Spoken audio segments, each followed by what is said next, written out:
ہر نفس دنیا کو ٹھکراتے ہوئے ٹکڑے ٹکڑے کر دے سنگے راہ کے، دار اور منبر کا ہے وہ رازداں، خود ہے اپنے سوز دل کا پاسباں، آ بجو سو قلزموں کی مایہ دار، موج موج اس کی ہے طوفان درکنار، زندہ و پائندہ بے نان تنور، موت اس کی زندگی بے حضور، شمع وش اندر شبستان بدن، خلوت افروز و فروغ انجمن، یہ دل اللہ مست و خود نگر، بے فقیری آ نہیں سکتا نظر، اے مسلماں اس کا دامن تھام لے، تھا غلام آزاد ہو کر جان دے، وہ دل ہر لمحے زمانے سے ٹکر لیتا ہے، اس کی ضرب سے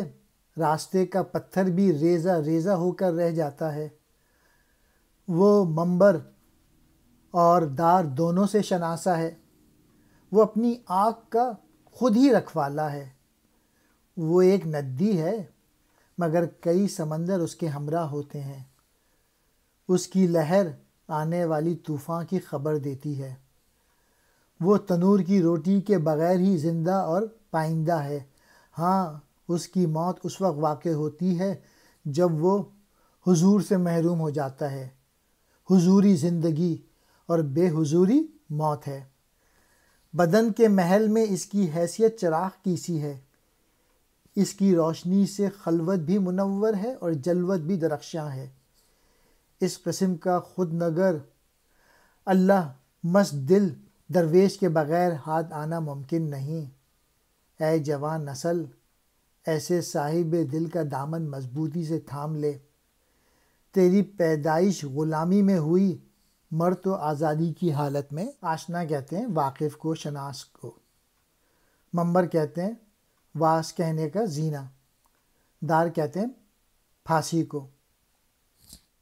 آب جو ایک ندی کو کہتے ہیں، بحر سمندر، پائندہ ہمیشہ رہنے والا، بے حضور حضوری سے محروم، شبستان کہتے ہیں شب کو، سونے کی جگہ، تنہائی کی جگہ، اللہ مست خدا کی ذات میں محو۔ میسج یہ ہے کہ جو زندہ دل ہوتا ہے وہ ہر لمحے زمانے سے ٹکر لیتا ہے، اس کی ضرب سے راستے کا پتھر بھی ریزہ ریزہ ہو جاتا ہے، یعنی اس کے لیے راستے کی ہر رکاوٹ کوئی اہمیت نہیں رکھتی، وہ مسلسل آگے بڑھتا اور اپنی بقا کا سامان کرتا ہے، وہ منبر اور دار دونوں سے آشنا ہے، وہ اپنی آنکھ کا خود ہی رکھوالا ہے، مطلب یہ ہے کہ کبھی وہ بزم میں ہوتا ہے یعنی خطیب ہوتا ہے، اور کبھی وہ اپنا سر بھی کٹواتا ہے، یہ سب کچھ منبر اور دار کے معاملے